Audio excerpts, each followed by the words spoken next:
അത് ശരിയാണ് ഇത് കൊട്ടാരിക്കുന്നത്.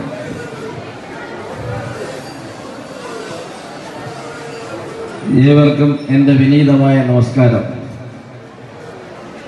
ഈ യോഗത്തിൻ്റെ ആദരണീയായ അധ്യക്ഷ ശ്രീമതി രത്നകുമാരി അവർകൾ, ഈ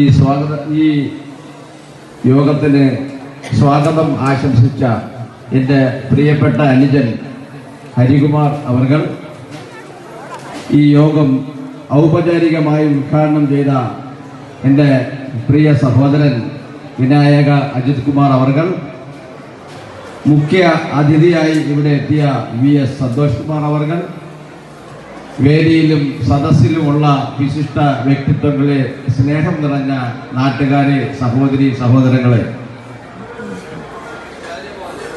വളരെ സന്തോഷമുള്ള ഒന്ന് രണ്ട് കാര്യങ്ങൾ പറഞ്ഞ് ഞാൻ എൻ്റെ കർത്തവ്യത്തിൽ നിന്ന് വിരമിച്ചുകൊള്ളാം.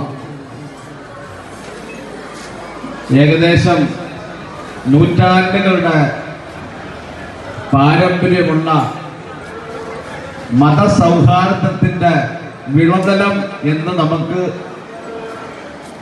പൂർണ്ണമായ അർത്ഥത്തോടെ പറയാൻ പറ്റുന്ന വെളുത്തല്ലൂർ ശ്രീരാമസ്വാമി ക്ഷേത്രത്തിന്റെ പവിത്രതകളെ പറ്റി പറയുമ്പോൾ വളരെ സ്നേഹത്തോടെയും ബഹുമാനത്തോടെയും ആദരവോടെയും എൻ്റെ വ്യക്തി ജീവിതത്തിലേക്ക് ഞാൻ ഒന്ന് തിരിഞ്ഞു നോക്കാൻ ആഗ്രഹിക്കുകയാണ്.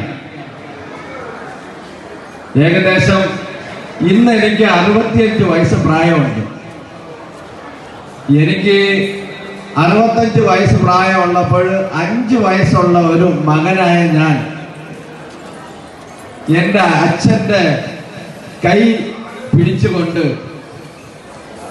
ഈ വെളുത്തല്ലൂർ ശ്രീരാമസ്വാമി ക്ഷേത്രത്തിന്റെ മുൻപിലുള്ള മണലിക്കച്ചവടം എന്ന് പറയുന്ന സംവിധാനം നടക്കുന്ന സമയത്ത് എൻ്റെ കുടുംബത്തിനെ സംരക്ഷിക്കാൻ, എൻ്റെ കുടുംബത്തിന് ആഹാരം നേടാൻ എൻ്റെ പിതാവ് കച്ചവടം ചെയ്തിരുന്ന ഒരു പുണ്യമായ സ്ഥലമാണിത്. അന്ന് ഞാൻ ചുരുക്കി പറഞ്ഞാൽ, അന്ന് ഞങ്ങളുടെ ഭാഷയിൽ കുടുക്കയിൽ പൈസ ഇടും. കൊച്ചു പിള്ളേരുടെ പണി അതാണല്ല. കുടുക്കയിൽ പൈസ ഇട്ടിട്ട് പൈസ എല്ലാം പൊട്ടിച്ചെടുത്ത് ഇവിടെ വന്ന് ഈത്തപ്പഴവും കപ്പലിന്റെയും കടലയും സേമിയയും ഒക്കെ കുടിക്കുന്ന ഒരു സംവിധാനം ഉണ്ടായിരുന്നു. അങ്ങനെ കുടിച്ചിട്ടുള്ള ഒരു വിലയാനിതനാണ് ഞാൻ. ഇന്ന് ദൈവത്തിന്റെ കൃപയാൽ ജീവിതത്തിൽ മാറ്റങ്ങൾ ഉണ്ടായി, മാറ്റങ്ങളുടെ പിന്നിൽ സമ്പന്നനായി. എന്നിട്ട് പോലും ആ ഇന്നലകളെ മറക്കാനോ, ഇന്നലെ നിങ്ങൾ തന്ന ആ നന്മകൾ നിറഞ്ഞ സഹായത്തിന് പ്രത്യുപകാരമായി നല്ല വാക്കുകൾ പറയാതിരിക്കാനോ എനിക്ക് കഴിയില്ല, എൻ്റെ കുടുംബത്തിനും കഴിയില്ല. അതൊരു പരമമായ സത്യമാണ്.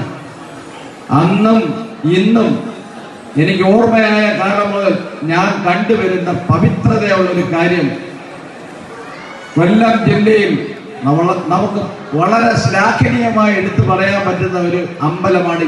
എന്തുകൊണ്ടെന്നാൽ ഞാൻ ഈ അമ്പലത്തിന്റെ ഒരു സഹോദര സമുദായത്തിലെ അംഗമാണ്.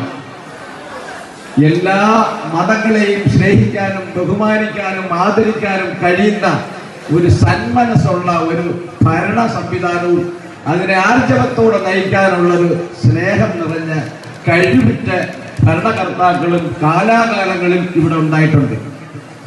അതുകൊണ്ട് മാത്രമാണ് ഇത് പവിത്രമായി നിലനിന്നു കൊണ്ടുപോകുന്നത്. ഈ സാഹോദര്യം ഇന്ന് നമുക്ക് കാണാൻ റയറായ സ്ഥലങ്ങളിൽ മാത്രമേ കാണുന്നുള്ളൂ. അതിന് കാരണക്കാരായി എൻ്റെ ഹൃദയത്തിൽ തട്ടിയുള്ളൊരു വാക്ക് ഞാൻ പറഞ്ഞാൽ, ഇന്നലകളെ നമ്മൾ മറക്കാതിരിക്കാൻ പറ്റില്ല, എന്നാൽ മറക്കേണ്ടുന്നത് മറന്നേ പറ്റൂ. അത് അവനിരിക്കട്ടെ.